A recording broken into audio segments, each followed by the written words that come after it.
Olá, você está no canal Os Federais do Ensino Papo de Trânsito e o papo de hoje é sobre uma dúvida muito comum. Usar a via como um depósito, será que isso é infração? Olha, essa é uma cena que a gente vê todo dia, não é verdade? Em muitas cidades, materiais, mercadorias, equipamentos, tudo deixado ali na rua, na calçada. Mas a pergunta que fica é, isso pode? O que a lei de trânsito diz sobre isso? É exatamente o que a gente vai investigar hoje para tirar essa dúvida de vez. Pois é. É só dar uma voltinha por aí, na frente de comércios, de residências, a gente vê direto o espaço que é de todo mundo sendo usado como se fosse um depósito particular. Mas afinal, o que a lei de trânsito tem a dizer sobre essa prática? Para não ter erro, vamos direto na fonte, que é o Manual Brasileiro de Fiscalização de Trânsito, para entender a regra certinho. E o que a gente encontra lá?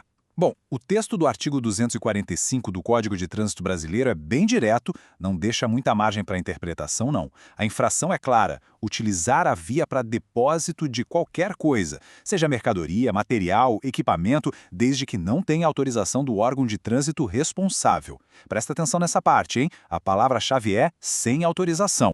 Agora segura aí que vem um ponto super importante, que é onde muita gente se confunde. O que a lei chama de via. A gente tende a pensar que é só a rua, onde os carros passam, certo?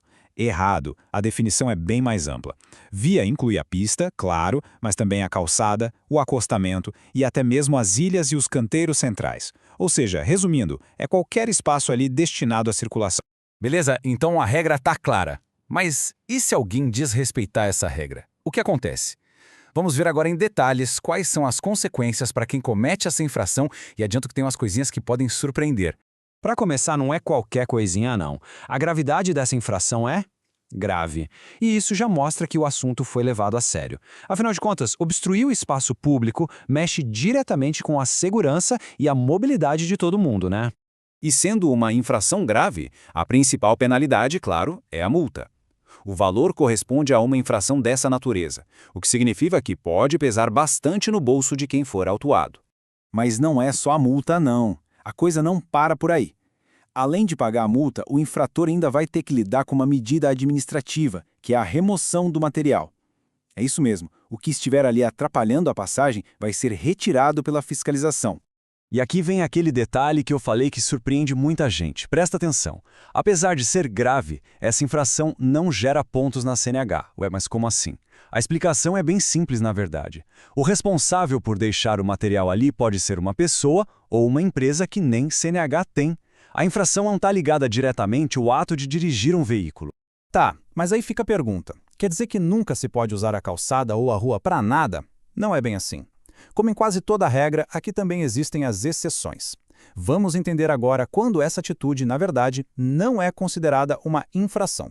Olha só que legal essa comparação, fica bem fácil de entender. A gente tem duas situações principais em que a coisa muda de figura. A primeira, mais óbvia, é quando existe uma autorização formal do órgão de trânsito. E a segunda é quando tem alguma lei municipal, sabe? Uma lei de posturas da cidade ou de urbanismo que permite aquele tipo de ocupação em determinado local. Para a gente trazer isso tudo para a nossa realidade e não ficar só na teoria, que tal a gente ver alguns exemplos práticos? São situações do dia a dia, tiradas direto do manual de fiscalização para não ter mais dúvida nenhuma. E olha aí os exemplos clássicos que todo mundo já viu. Sabe aquela loja que bota as mercadorias todas na calçada? Pois é. Ou aquele restaurante que espalha mesas e cadeiras no passeio sem ter autorização para isso? Também. Material de construção que fica lá jogado na calçada, oficinas que usam canteiro central para deixar peças de carro, enfim, todas essas cenas, que são super comuns, se não tiverem a permissão certinha, configuram a infração do artigo 245. No final das contas, o que a gente está discutindo aqui é uma questão de respeito, né? Respeito pelo espaço que é de todo mundo. A via pública, seja a rua ou a calçada, é um bem coletivo. E o uso dela precisa garantir que todo mundo consiga circular com segurança. E isso leva a gente para uma reflexão. Se a gente parar para pensar na nossa rua, no nosso bairro, será que o espaço de todos está sendo realmente respeitado? Federais do Ensino, um papo melhor para um mundo melhor. Este conteúdo foi produzido por J. Nascimento. Se você gostou deste conteúdo, deixe seu like e siga as nossas redes sociais. O e-mail para contato é federaisdoensinopapodetrânsito@gmail.com.